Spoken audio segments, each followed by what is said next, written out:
When determining the qualifications of a business for E2 visa, I focused on 4 key criteria to make that determination. First, the business should be a job-creating business model. Creating at least a few meaningful employment for U.S. workers is a critical component of E2 visa qualification.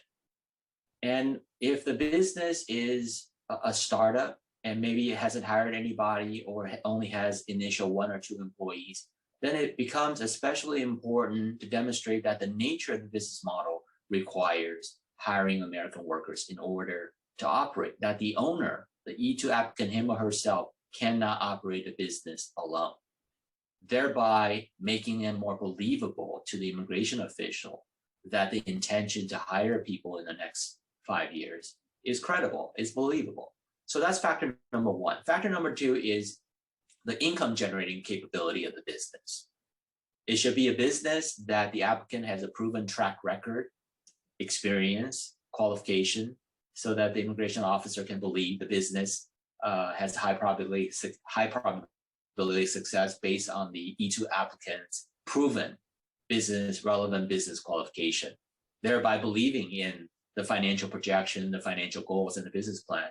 Or if the applicant doesn't have relevant experience in the industry or hasn't done a lot of business or done entrepreneurship in the past, seriously considering investment in the franchise field and using the franchise brand success and credibility to compensate for the lack of experience in that industry. So income generating capability through demonstrating a credible, viable business is the second key factor. The third key factor in our evaluation is the ability to demonstrate a substantial investment. And that entails substantial spending of that investment capital into the business to start it up, to operate it, to get it to the point of being a viable business. So oftentimes asset-based businesses, the businesses that require spending such as equipment, buying equipment, supplies, inventory, spending money on technology, website, marketing, businesses that by nature has those type of expense items will really help demonstrate substantial investment spending. But naturally, there are a lot of businesses that don't have a lot of capital asset spending requirements. So there are always very creative strategies on compensating for that.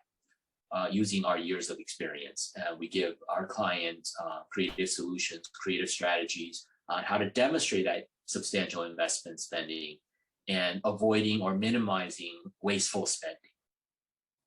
And lastly is demonstrating, does the business have a credible business premise, which is especially important for a startup business. Having a commercial business premise is not absolutely required, but it is very helpful in demonstrating a credible startup business because we don't have a lot of traditional evidence to demonstrate a successful business, such as, a history of revenue performance, profitability, or employee payroll, because it's a startup business. We have to use other alternative evidence to establish and prove the business credibility. And having a physical, professional looking business premise becomes an important piece of that puzzle, especially for a startup business.